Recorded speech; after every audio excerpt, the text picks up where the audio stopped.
आजकल social media पर गाँव को रोमांटिसाइज करने का एक बहुत ही अजीब सा ट्रेंड चल पड़ा है।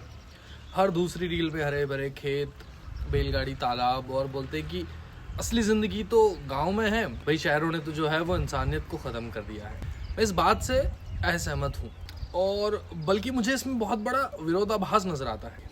अगर आज भी आपको भारतीय समाज का सबसे जटिल और विकृत रूप देखना है तो आप शहरों की तरफ मत जाइए, आप गांव की तरफ जाइए। जितनी राजनीति, जितना चरित्र हनन, जितनी कुंठाएं, जितना लैंगिक भेदभाव, जितना जातिगत और धार्मिक भेदभाव, जितनी पीढ़ियों तक चलने वाली रंजिशें, बंटवारे के झगड़े, मेड़ के झगड़े, ये सबसे गहरे रूप में आज भी आपको गांव में देखने को मिल जाएंगे। हमारे समाज का जो सदियों पुराना इतिहास है, जो ईर्ष्या है, जो ऊंच नीच, सामाजिक वर्चस्व और सामूहिक पहचान के संघर्षों से भरा है ना, उसका सबसे जीवंत उदाहरण, उसकी सबसे जीवंत झलक आपको गांव में मिल जाएगी। शहरों में कम से कम व्यक्ति को अपनी पहचान बदलने के अवसर मिलते हैं। गांव में आज भी कई बार आपकी पहचान आपके जन्म के साथ ही तय होती है। और ये रोमांटिसाइज करने वाली अगर बात है तो सिर्फ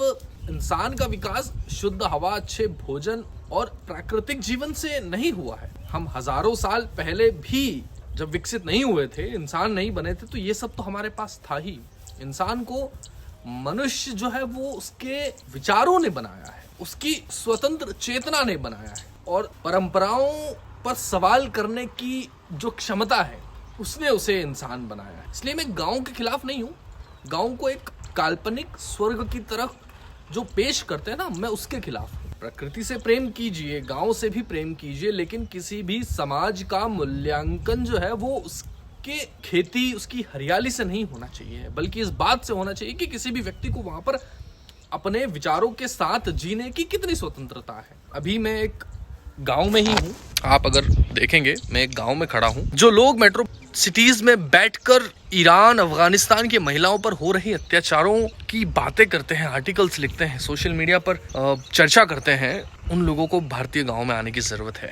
लैंगिक असमानता किस स्तर तक आज भी भारतीय गांव में पैर पसार कर बैठी है, ये भारत को ही नहीं पता। हमने मार्केटिंग अच्छी कर ली है as a nation women independence को लेकर, बट रियलिटी में बहुत दूर है।